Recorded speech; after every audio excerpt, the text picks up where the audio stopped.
Assalamualaikum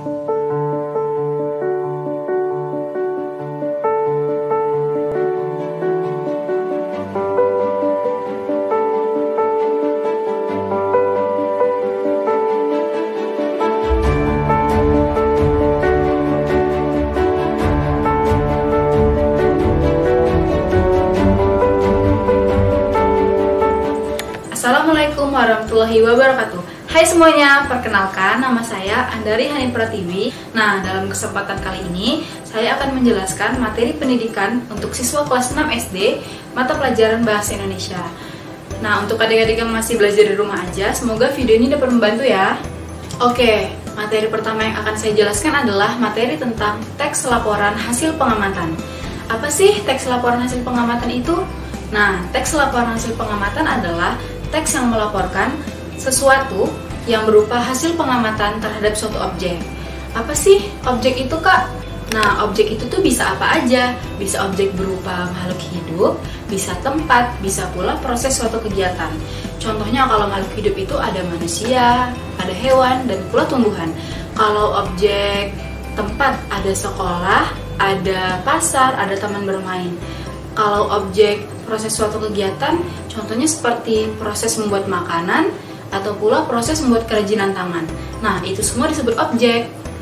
Oke adik-adik, setelah kalian mengetahui teks laporan hasil pengamatan secara pengertian, sekarang kakak akan menjelaskan bagaimana sih langkah-langkah untuk menulis laporan pengamatan ini. Nah, terdiri dari 5 langkah. Langkah pertama yang harus dilakukan adalah kita harus menentukan objek, tempat, waktu, dan tujuan. Yang kedua, kita harus melakukan pengamatan dan membuat catatan kecil dari apa yang sedang diamati. Yang ketiga, kita harus membuat konsep awal laporan pengamatan. Yang keempat, membuat laporan secara utuh. Dan yang kelima, harus memeriksa dan meneliti kembali laporan pengamatan sehingga hasil akhir dari laporan pengamatan ini dapat dipresentasikan secara baik. Oke adik-adik, sekian materi tentang teks laporan hasil pengamatan. Oke, kalau udah pada paham, sekarang kakak akan masuk ke materi yang kedua, yaitu tentang teks penjelasan atau eksplanasi. Apa sih Kak teks penjelasan itu? Teks penjelasan adalah suatu teks yang berisi tentang penjelasan mengenai suatu proses yang berkaitan dengan suatu kejadian atau peristiwa. Lalu Kak, apa sih tujuannya? Nah, tujuan dari teks penjelasan ini untuk memberikan penjelasan secara detail kepada para pembacanya mengenai proses terjadinya sesuatu. Selanjutnya, teks penjelasan terdiri dari 3 struktur. Struktur pertama disebut dengan pernyataan umum. Pernyataan umum adalah bagian awal dari suatu teks penjelasan yang berisi topik atau penjelasan apa yang akan dibahas dalam teks penjelasan ini. Nah, struktur kedua disebut dengan deretan penjelas. Deretan penjelas adalah bagian dari teks penjelasan yang berisi urutan dari sebab akibat terjadinya suatu fenomena. Dan yang terakhir adalah struktur ketiga disebut dengan interpretasi. Interpretasi adalah bagian akhir dari teks penjelasan yang berisi penutup atau kesimpulan. Lalu Kak, bagaimana sih cara kita mengetahui ini teks penjelasan atau bukan? Nah, caranya bisa dilihat dari ciri-ciri teks penjelasan tersebut. Ciri-cirinya yang pertama, informasi yang diberikan berupa fakta. Yang kedua, berhubungan dengan ilmu pengetahuan. Yang ketiga, tidak mempengaruhi si pembaca. Dan yang terakhir, terdiri dari pernyataan umum, deretan penjelas, dan interpretasi.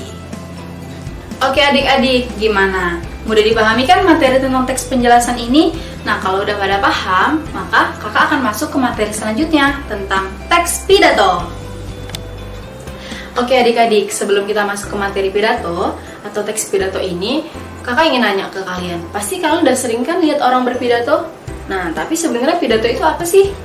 Pidato itu adalah suatu kegiatan berbicara di depan khalayak ramai atau orang banyak atau pula berorasi dalam menyampaikan pendapatnya atau memberikan gambaran umum terhadap suatu hal dengan atau tanpa menggunakan teks. Lalu, tujuan berpidato untuk adik-adik ketahui adalah salah satunya yang pertama, untuk mempengaruhi orang lain agar mengikuti apa kemauan kita secara sukarela. Yang kedua, untuk memberikan pemahaman kepada orang lain atas suatu hal. Yang ketiga adalah untuk menghibur orang lain agar merasa senang atas apa yang kita sampaikan. Nah, setelah kita ketahui apa itu pidato dan apa tujuan dari pidato, sekarang kita masuk ke dalam kerangka pidato. Nah, kerangka pidato terdiri dari 3. Yang pertama ada pendahuluan. Pendahuluan ini adalah bagian dari teks pidato yang membahas seperti ucapan salam pembuka, ucapan terima kasih, dan ucapan syukur atas terselenggarakan acara tersebut. Yang kedua adalah struktur isi. Isi adalah bagian yang membahas tentang uraian atau pokok-pokok apa saja yang dibahas di dalam berpidato. Dan yang terakhir adalah penutup. Penutup adalah bagian dari pidato yang berisi tentang kesimpulan, saran, kritik, ataupun harapan-harapan, dan juga ucapan salam atau permintaan maaf apabila ada kesalahan dalam berucap. Oke adik-adik, pasti masih pada semangat kan untuk belajar? Harus dong, karena ini adalah materi terakhir yang akan kakak sampaikan sebelum nantinya dilanjutkan oleh rekan kakak. Nah, materi yang akan kakak sampaikan sekarang adalah tentang unsur-unsur apa saja yang ada di dalam buku sejarah. Oke adik-adik, sebelum kakak masuk ke dalam unsur-unsur apa saja yang ada di dalam buku sejarah, maka yang kakak akan bahas sekarang adalah apa itu buku sejarah. Nah, buku sejarah adalah suatu teks yang menjelaskan sesuatu yang terjadi di masa lampau. Contohnya seperti sejarah tempat, sejarah benda, ataupun sejarah jalan mungkin, nah, ataupun sejarah-sejarah lainnya. Nah, sebelum kita masuk, apa sih itu adik Simba? Apakah itu hewan atau tumbuhan? Bukan. Adik Simba adalah suatu singkatan untuk mempermudah adik-adik semua dalam menghafal atau memahami unsur-unsur apa saja yang terkandung di dalam buku sejarah. Nah, adik Simba adalah suatu singkatan yang terdiri dari A. Apa? Apa digunakan untuk menanyakan suatu hal atau benda. Di mana? Di mana digunakan untuk menanyakan suatu tempat. K. Kapan? Kapan digunakan untuk menanyakan waktu. Siapa digunakan untuk menanyakan orang atau subjek. M. Mengapa digunakan untuk menanyakan suatu alasan. Dan terakhir bagaimana digunakan untuk menanyakan suatu proses. Nah, sekarang udah tahu kan adik Simba itu terdiri dari apa? A. Apa? Di mana? K. Kapan? Siapa? M. Mengapa? Dan terakhir bagaimana. Oke, sekarang kakak akan jelaskan apa tujuan kita mengenal unsur adik Simba ini. Nah, tujuannya adalah untuk mengetahui informasi apa saja yang terkandung di dalam teks sejarah. Oke, alhamdulillahirrabbilalamin. Demikian materi bahasa Indonesia yang dapat kakak sampaikan dalam video kali ini. Tapi adik-adik jangan sedih dulu, karena materi ini akan tetap dilanjutkan oleh rekan kakak yang bernama Kak Seris. Assalamualaikum warahmatullahi wabarakatuh. Halo teman-teman, nama saya Seris Rifani. Saya di sini sebagai penanggung jawab pendidikan untuk anak kelas 6 SD. Nah, untuk materi yang pertama yaitu kita akan belajar tentang puisi. Puisi merupakan sebuah karya sastra yang terdiri dari irama, rima, bait, dan baris yang memiliki makna bagus. Nah, dari puisi ini maka lahirlah seorang tokoh-tokoh hebat seperti W.S. Rendra dan Khairil Anwar.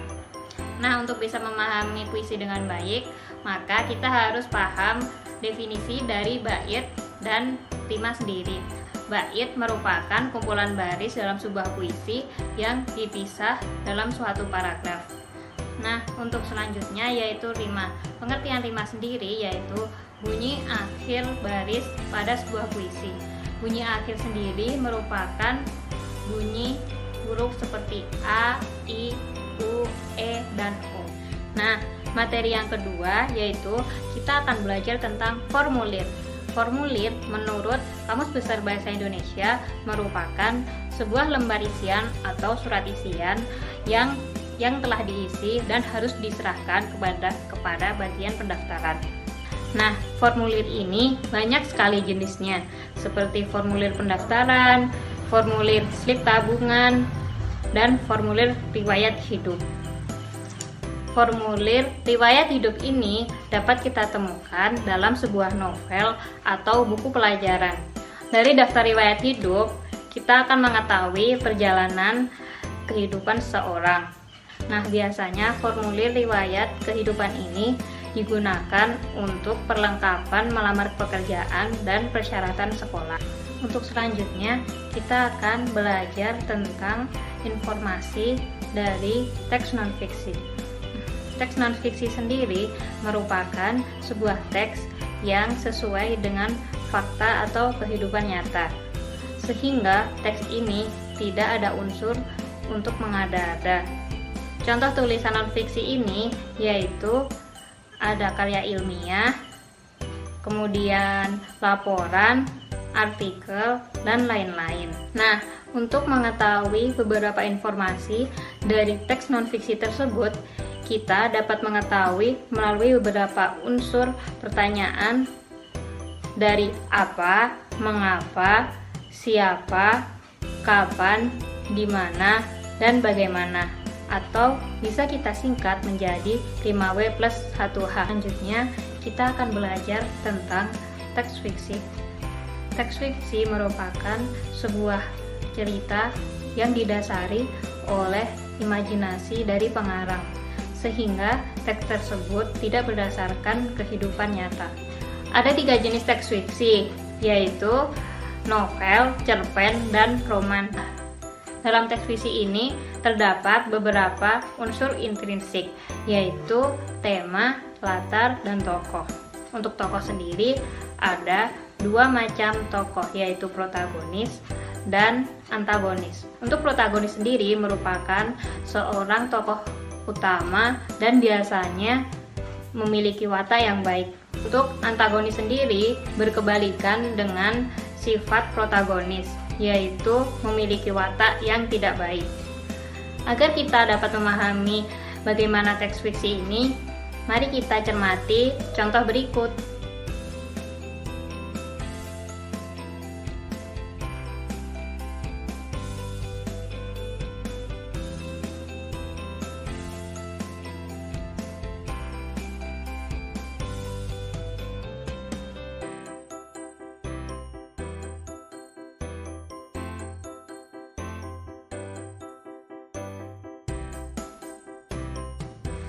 Sekian dulu ya materi dari kami. Bila ada salah katanya mohon maaf. Wassalamualaikum warahmatullahi wabarakatuh.